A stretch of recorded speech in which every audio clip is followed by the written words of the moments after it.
La douleur, c'est quelque chose d'assez vaste à explorer, hein. On ne connaît pas encore tout sur la prise en charge de la douleur, le vécu douloureux de chacun. On est tous un petit peu pareils, hein.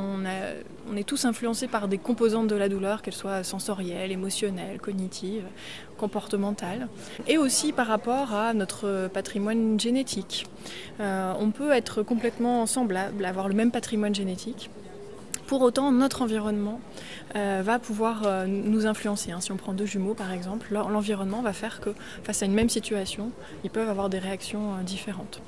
Donc on est tous pareils, un petit peu tous différents.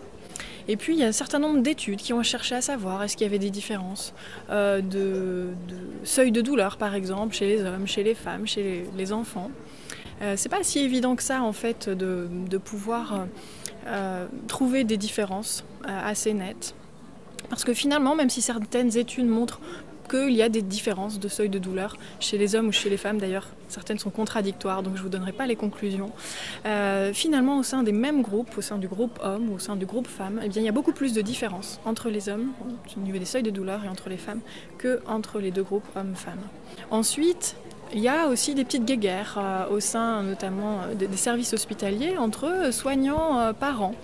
Bien sûr on se soutient mais parfois aussi on se défie un petit peu et on remet en doute l'évaluation de l'autre.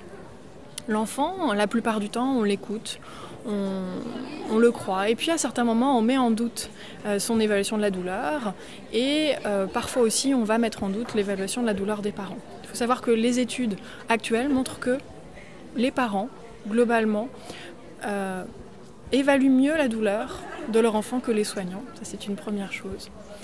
Ensuite, vis-à-vis des soignants, plus la douleur est forte, et plus le soignant a du mal à reconnaître cette douleur. Alors pas la reconnaître quand il y a des signes très forts de douleur aiguë, mais plus à l'accepter. C'est-à-dire un enfant qui va nous dire j'ai mal à 10 sur 10, eh bien on va avoir tendance à remettre en cause parce que ce 10 nous renvoie à notre propre souffrance et c'est assez insupportable.